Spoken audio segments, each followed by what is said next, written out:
Okay, so as soon as you get into a medical school, there are three things you need to consider: your study, your sleep, and your social life, which I like to call the holy trinity of medical students.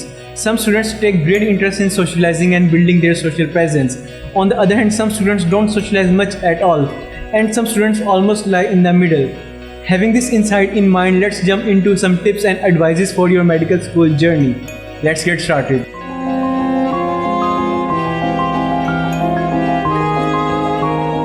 Hey friends, welcome back to the channel. If it is your first time visiting here, my name is Zirak and I'm a final year MBBS student from Pakistan.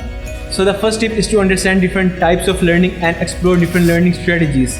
There are three terms in this context and we have to understand the difference between them. The first one is superficial learning. Superficial learning is simply cramming. We all are familiar with the term cramming. The second one is deep understanding, which is a clinical based learning. Let's suppose you read a disease in a book, that is asthma. You studied the definition, signs, symptoms, treatment, management, all of that stuff in the book. But after a while you will forget all of that stuff because that was superficial learning, that was cramming. But if you saw a patient of asthma in the hospital, you saw what drugs doctor gave to the patient and how that patient got treatment and discharged from the hospital. Then whenever in the exam you will saw a question related to asthma, you will remember that patient, you will have a vivid recollection of the whole process that the patient gone through.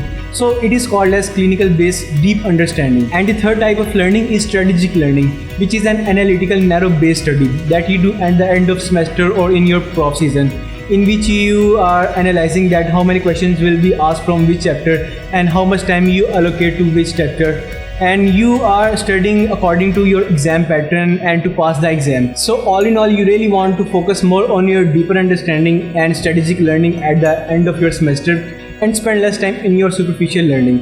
Deeper understanding doesn't need to be a clinical scenario always. It can be a photographic memory, a lecture, a slide, or a flashcard. It is your job to find out yourself what type of learner you are. Either you are a visual learner type of person, or you can understand the slides in the lectures very well, or you learn from flashcard very well. It is up to you. You have to find out yourself. Same way, just don't hesitate to try different resources for different subjects. Like if everyone is reading anatomy from Snell's, you never know, you will understand anatomy more from Kaplan lectures or from KLM book. It's just about finding resources which are useful for you, which make learning fun for you and your life in medicine a lot easier. The second tip is to just embrace the medical school community. Medical students are one of the most diverse students you will ever come across in your life. Every student is different. Every student has its own set of skill share and experiences. Socialize as much as you can. Make friends that last a lifetime. Support each other. You and your friends are together in this journey and not competing with each other. So help out each other and get help from any of your friends. Don't afraid to reach out to seniors and ask for advice or help. You will get a lot of experience from your upperclassmen as they have gone through this process. Time is of the essence. Prioritize accordingly. As in the start of video, I explained about the holy trinity of medical students, that you have to manage your studies, you have to manage your sleep, and you have to manage your social life. So it is really up to you how you spend that time apart from your studies and apart from your sleep. Either you spend that time in hanging out with your friends, or you spend that time in watching a Netflix series, or you spend that time in learning a new skill, or you spend that time in doing a side hustle or a part-time job. It is really up to you how you spend that time, and it really defines your personality because it is really a personal preference and it really molds you into a person. Some students spend their time in studying extra and some students spend their time in just procrastinating. So it is really a personal preference and no one can tell you exactly what is the right way of spending that time and what is the wrong way of spending that time, because at the end of the day you all will be doctors and you will enter in your professional life. So it is really a personal preference and how you spend that time. But just make sure that whatever the way you spend that time, just take the responsibility of that, because the worst thing that you can do is not taking control of your time, not taking the responsibility of that. You are not actively spending your time into the stuff you prioritize and you have become a person who just go with the flow, and it is a very bad situation to be in. Take part in extracurricular activities as you like. Try a whole bunch of activities which are available to you in your college. Like if there is a sports activity going on, take part in sport. If there is a film and photography event going on, take part in photography, learn photography.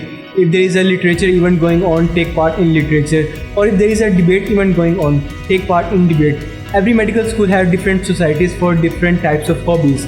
Try to join different societies and find out yourself what hobby you like the most and what are different skills you have, as it is very tough to get into a medical school and most of pre-medical students don't spend time in extracurricular activities at all before medical school, but after getting into a medical school you have sufficient time to take part on those activities and explore skill set you have in yourself. In your first year of medical school, try to take part in all the hobbies and activities which are available to you, and in your second year of medical school, try to pick one hobby which you like the most, which you enjoy the most, and go in depth rather than breadth. In this way you will get the most out of your hobby and without distracting yourself from your studies in your medical school. Same way, if I talk about myself, when I was in my first year of medical school, I tried all the hobbies which were available in my medical school, like debates, sports, literature, photography, filmmaking, dramatics, creative writing, all of those hobbies. And out of all those, I picked this photography and filmmaking hobby, and I'm still doing it because I really enjoyed this hobby. I really enjoyed this process of expressing myself, this visual expression, and I was good in it too. Same way, those students who were good in sports, they kept that hobby. Those students who were good in debates, they kept that hobby. And those students who were good in dancing and dramatics, they kept that hobby. So it is really up to you what you like, what you have the skill set for, what you enjoy doing that. So whatever you pick, just keep doing that because it really helps you. It works as a coping mechanism when you are having some low days. All in all, it really helps you to be in a better state of mind, make your personality a dynamic one, and sometimes works as a catharsis too. Don't compare yourself with others. Most of the time we fell into the trap of comparing ourselves with others. Like if you find a person who is studying all the time, you started to compare yourself that this person is studying all the time and I'm not studying, this person will get ahead of me in life. This is not the case, to be honest. Everyone is competing with their own self. Like if a person get into medical school in their first attempt, some students get into medical school in their second attempt, some students get into medical school like third or fourth attempt. So everyone have their own timelines, you never know. Some people have monochrome personalities and some people really have dynamic personalities. Like you will find some people doing a lot of different stuff out there, and you will also find some people doing only study. You will never know. And just remember that MBBS is just the start of your medical career, it is not the end of your medical career. To be a practicing doctor, there are two steps. The first step is getting a basic MBBS qualification or degree, and the second step is to get a world-class training. So just remember that there is a whole lot of ways out there of training apart from your MBBS. I already made a separate video on what happens after MBBS. Do check out, I will link that up, and you will understand a bigger picture that it is not just a competition of study or a competition of getting good marks. It is a whole lot of different game out there. There is a whole lot of experience involved, whole lot of training involved. It is not just about studying. So just remember that there is a whole lot of different stuff going on out there. You have to look at that, you have to understand different stuff apart from studies. So just stop comparing yourself with someone on the basis of just study or just study only. The next tip is you have to be a self-driven person. And what I mean by it, there is a lot of self-study involved in medical school, and there is no one out there to spoon feed you. You have to do it yourself. You have to find out the best study strategy, best study technique for yourself. You have to make some schedules for your study to manage a lot of different stuff. In generally, the quality of education is very traditional in all of the medical schools. Teacher come into the class and they read from the slides, very non-interactive way of education. So most of the students didn't get a lot of information from the classroom. So you really have to find out different study resources which are good for you. Like there are a lot of different sources like Kaplan lectures, Dr. Najib lectures, a lot of different helpful channels on YouTube. So you really have to find out yourself. You have to be a very self-driven person. It is not like that someone devise a best study strategy for you and will inform you that this is the way you should do it. So generally you have to be determined in this regard because this is not the way how things work. You really have to take the responsibility of your own boat in this sailing journey of medical school, if that makes sense. The next tip, and it is an important one, is to get financial education. You really need to learn how to manage your finances. Pursuing a career in medicine is a long and tiring journey, and most of the times you will be broke and miserable if the only money you have in your bank account is your pocket money.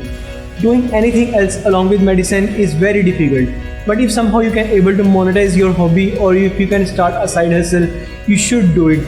I already made a video on how to monetize your hobby and what are the benefits of monetizing your hobby or starting a side hustle along with medicine. I will link that up. Same way, it really helps you to afford a lot of different stuff which you cannot imagine buying as a medical student, like buying this expensive camera on which I am recording at the moment, or buying a drone camera, or traveling to different places as you like, or buying a Littmann stethoscope that is very expensive. Same way, it really helps you to have a calm personality or make you fall in love this whole process of medical education, as most of the students I see, they are in rush of graduating and starting a job and earning money. This really helps you liberate from that tension and make you fall in love with this whole process of medical education. The next one is to find a good mentor.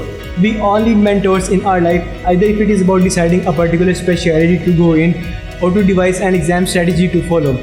Mentors will shape your approach toward your medical school and shape your career as a doctor in general.